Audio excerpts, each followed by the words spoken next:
Good morning from Bengaluru. আর আপনারা যারা আমার আগের ব্লগটা দেখেছেন অলরেডি জানেন যে আমরা এসেছি ব্যাঙ্গালুরুতে। আর এখন যাচ্ছি আমরা মাইসুরু। তো ট্রেন ধরছি আমরা কেএসআর থেকে।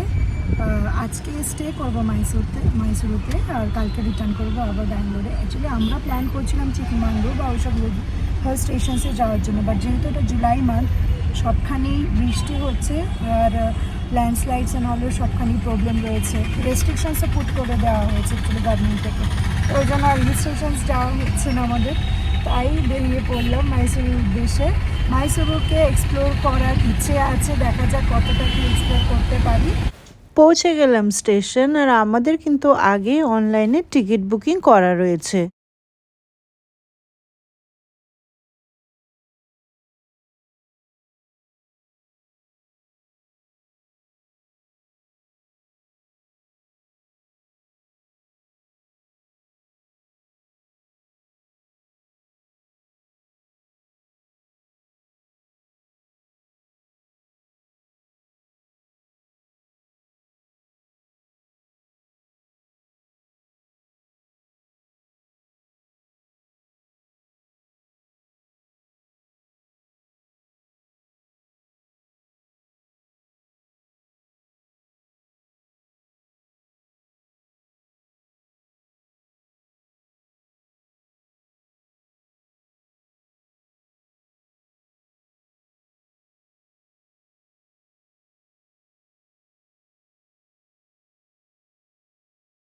আমাদের রাজেরানি এক্সপ্রেস ছাড়লো ব্যাঙ্গালুরু থেকে, একদম টাইমে ছাড়লো, 11:30টায় ছেড়েছে।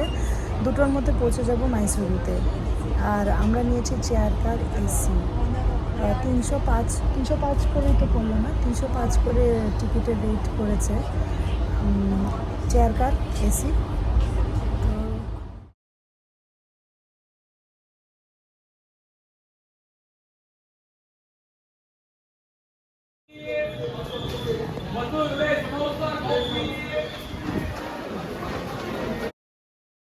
পৌঁছে গেলাম আমরা মাইসুরুতে। পৌঁছে গেছি মাইসুরু, একদম টাইমলি কিন্তু পৌঁছে গেছে ট্রেন। দুটোই রেলওয়ে স্টেশন থেকে আমাদের হোটেল খুব একটা ডিস্টেন্স নেই, কিন্তু যেহেতু ট্রলি রয়েছে আর সঙ্গে চিকু, তাই আমরা একটা অটো রিজার্ভ করলাম। উবেরেই অটো বুকিং হয়েছে। কলকাতার এই জ্যামে ভরা রাস্তা থেকে হঠাৎ করে যখন এত সুন্দর ফাঁকা ফাঁকা রাস্তায় আসা যায়, মনটা এমনিতেই হ্যাপি হয়ে যায়।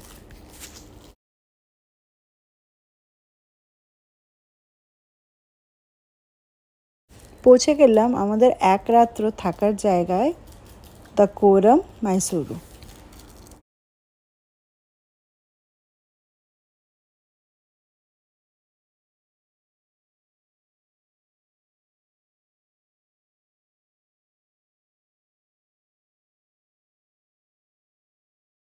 এই হোটেলে কিন্তু চেক ইন টাইম দুপুর 2টো আর চেক আউট টাইম বেলা 12টায়।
হোটেলটা কিন্তু ভীষণ সুন্দর।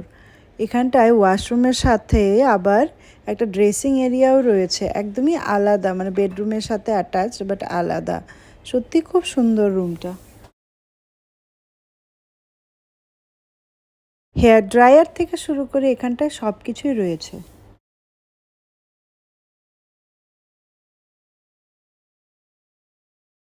আমরা রেডি মাইসোর প্যালেস যাওয়ার জন্য।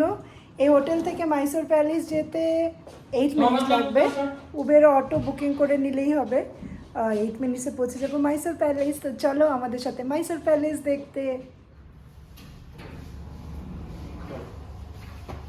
ব্রেকফাস্ট এখানে 7:30 to 10:30, morning snacks 11 to 12, lunch 12:30 to 3:30, evening snacks 3:37, আর ডিনার 7:30 to 11।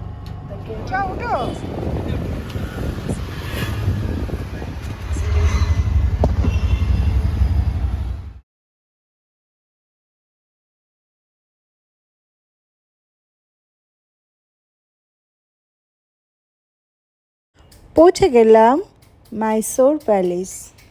প্যালেস সকাল 10টা থেকে বিকেল 5:30 অবধি রোজই খোলা থাকে। ঢুকেই কিন্তু বাঁ হাতে টিকিট কাউন্টার রয়েছে। বড়দের জন্য টিকিট 100 টাকা করে, আর ছোটদের জন্য বিলো 18 ইয়ার্স 50 টাকা করে টিকিট। লাইট অ্যান্ড সাউন্ডের শোটা সন্ধ্যে 7টা থেকে 8:45 অবধি হয়, আর ওটার জন্য আলাদা করে আবার টিকিট কাটতে হয়। আমাদের হয়তো বা আজকে লাইট অ্যান্ড সাউন্ড দেখা হবে না, কারণ কি এইটা ঘুরে আবার যাব চার্চে, আর চার্চ ছেড়ে তারপর হোটেলেই চলে যাব। কিন্তু তোমরা এলে লাইট অ্যান্ড সাউন্ডটাও ডেফিনেটলি দেখে যেও, শুনেছি লাইট অ্যান্ড সাউন্ডটা খুব ভালো হয়।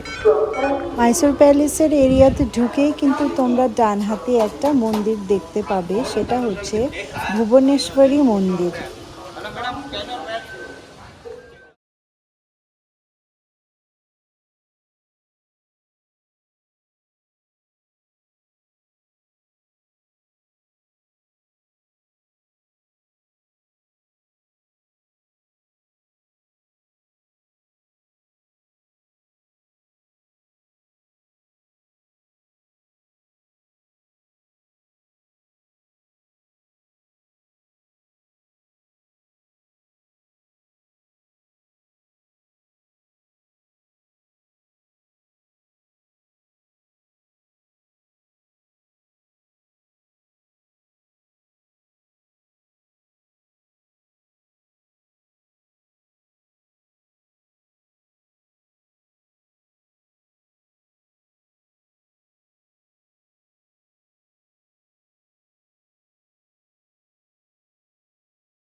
প্যালেসে ঢোকার জন্য কিন্তু জুতো খুলে ঢুকতে হবে, আর এখানটায় সব জুতো সাবমিট করে যেতে হবে।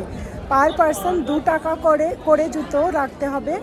আর এখানে কিন্তু ক্যাশ পেমেন্ট, কোনো কার্ড বা ইউপিআই অ্যান্ড অল কিছুই চলবে না। সো ক্যাশ নিয়ে আসবেন, পার হেড 2 টাকা ক্যালকুলেট করে। মাইসোর প্যালেস 1400 খ্রিস্টাব্দে ওদেয়ার রয়্যাল ফ্যামিলিরা বানিয়েছিল। অরিজিনালি মাইসোর প্যালেসটা কাঠ দিয়ে তৈরি করা হয়, যেটা 1638 সনে লাইটনিংয়ের জন্যে, তারপর 1739 সনে টিপু সুলতান, আর আবার 1897 সালে আগুন ধরে খারাপ হয়ে যায়। যাই হোক, তারপর 1897 থেকে 1912 সন অবধি এই প্যালেসটা আবার নির্মাণ করা হয়। কৃষ্ণ রাজা উদয়ার 4 এর আন্ডারে 15 বছর লাগে এই প্যালেসটা বানাতে, আর তখনের সময়ে 42 লাখ টাকা এটার জন্য খরচ করা হয়।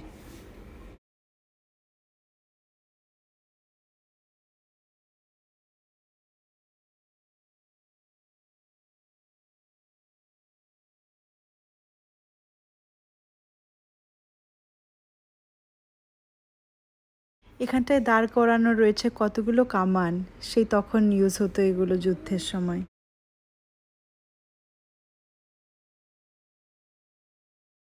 আর এদিকে রয়েছে ঠাকুরের সব সিংহাসন, কি সুন্দর এক একটা।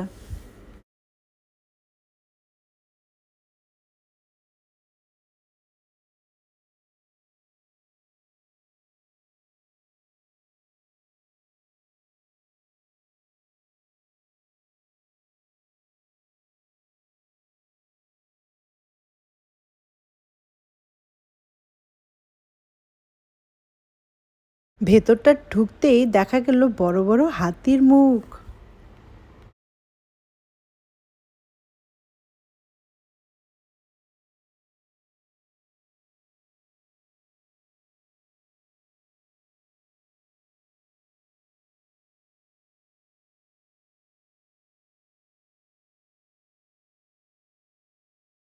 ওয়াও! ভেতরটা কি সুন্দর!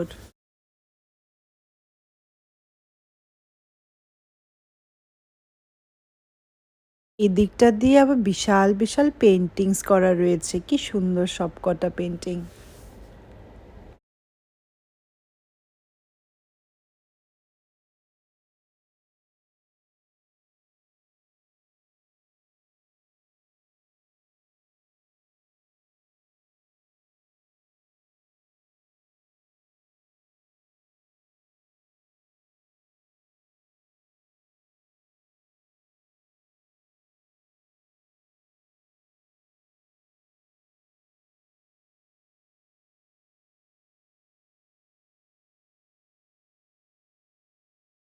পেইন্টিংগুলো দেখলে মনে হচ্ছে অ্যাজ ইফ একদম আসল মানুষ দাঁড়িয়ে রয়েছে। কেউ বলতেই পারবে না এটা পেইন্টিং। এত নিখুঁত কাজ।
এই জায়গাটায় রয়্যাল ফ্যামিলির প্রাপ্ত ইনভিটেশন কার্ডস, মেমেন্টোসগুলো রয়েছে অন্য পাশের স্টেটসগুলো থেকে যেগুলো ওরা রিসিভ করেছিল।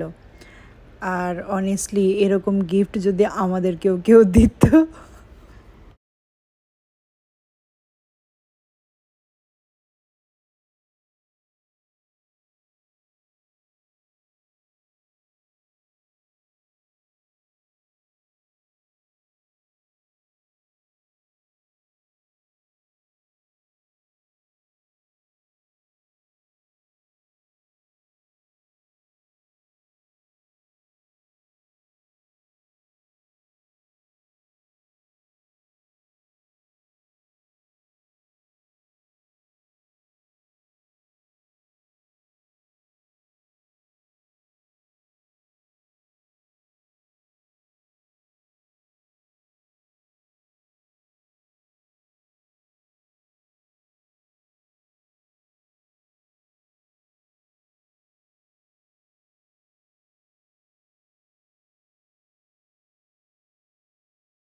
এখানটায় রাজবংশের ড্রেসিং টেবিল, চেয়ার্স রয়েছে। আর চেয়ার্সগুলো কিন্তু সবকটাই সিলভারের তৈরি।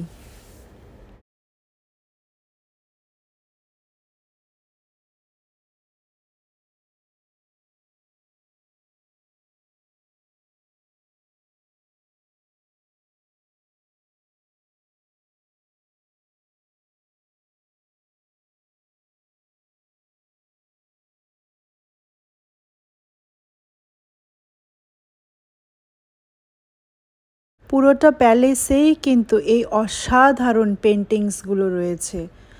মানে প্রত্যেকটা দেখার মতো। জাস্ট মানে এত সুন্দর কাজ লোকে কি করে করতো আমি জাস্ট এটাই ভাবি।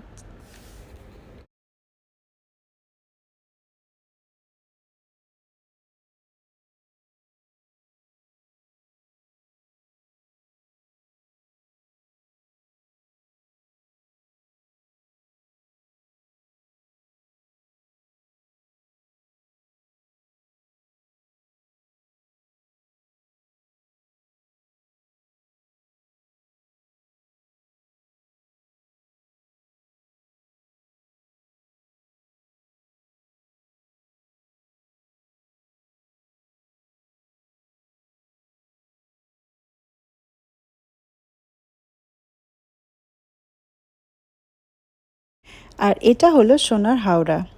এটায় বিজয়া দশমীর দিন মাতা চামুণ্ডেশ্বরীকে বসানো হয় আর তারপর মেন হাতির পিঠে বসিয়ে জাম্বো সাওয়ারি বা ওই এলিফ্যান্ট প্রসেশনে বের করা হয়। এটার ওজন কিন্তু মোটামুটি 750 কেজি। এখন মাতাকে বসানো হয়, বাট 1970 সাল অবধি এতে মহারাজা বসতেন।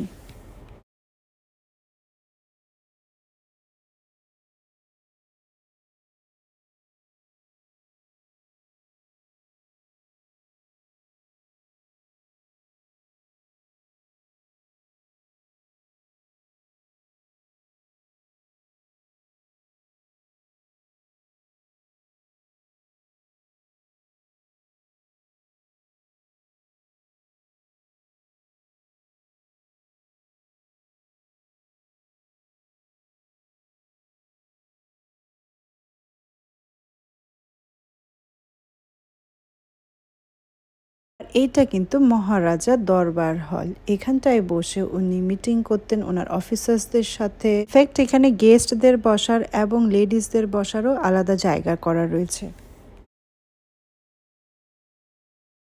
এখানের ওয়ালগুলোতে মা চামুণ্ডেশ্বরীর বিভিন্ন রূপকে তুলে ধরা হয়েছে।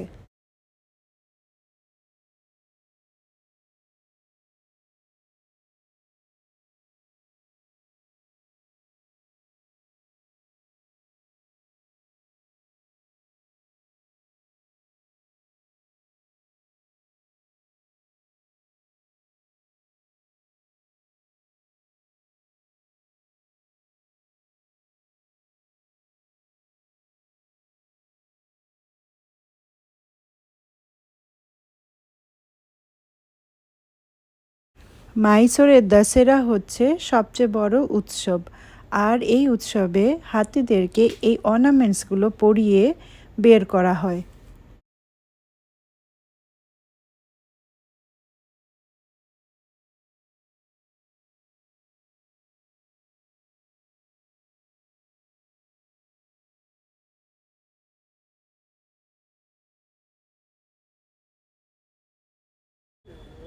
বেরিয়ে কিন্তু আবার যেখানটায় জুতো রাখা ছিল সেখান থেকে জুতোটা কালেক্ট করে নেবে, ভুলে যেও না আবার।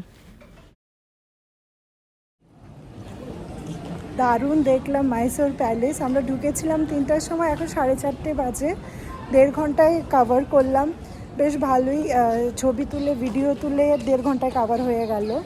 তো আপনারা মোটামুটি 1.5 থেকে 2 ঘন্টা ধরেই রাখতে পারেন, লাগবে টাইম। আর সেটাই মাথায় রাখবেন যে 5:30 অবধি খোলা থাকে। বেরোবার পথে আবার দেখলাম শ্রী প্রসন্ন কৃষ্ণস্বামী মন্দির রয়েছে।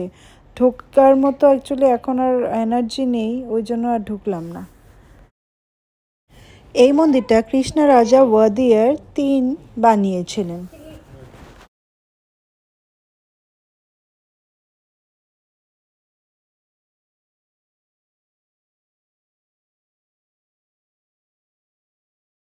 মাইসোর প্যালেস থেকে বেরিয়েই এই রাস্তাটায় খাবারের দোকান থেকে ওয়াশরুম সব কিছুই রয়েছে।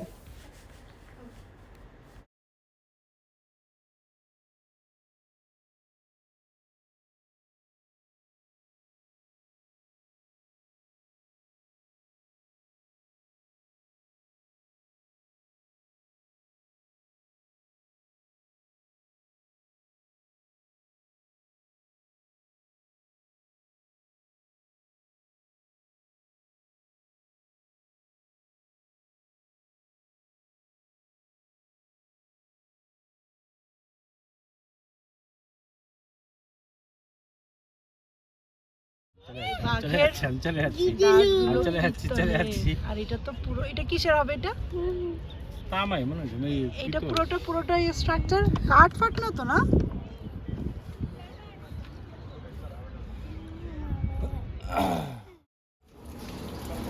বেরোনোর রাস্তায় খাবারের জলের ব্যবস্থাও রয়েছে। বেরিয়েই দেখলাম এই বাসটা দাঁড়ানো রয়েছে। এখানটায় 250 টাকা করে পার পারসন পুরো মাইসোর সিটি ঘোরাবে বললো, বাট যাই হোক আমরা আর এই মোমেন্টে এটাতে যে গেলাম না। এখানটায় অটো স্ট্যান্ড রয়েছে আর আমরা তো এখান থেকে অটো নিলাম। এখন যাচ্ছি হচ্ছে চার্চে। তো চার্চের জন্য নেক্সট ব্লগটা দেখো।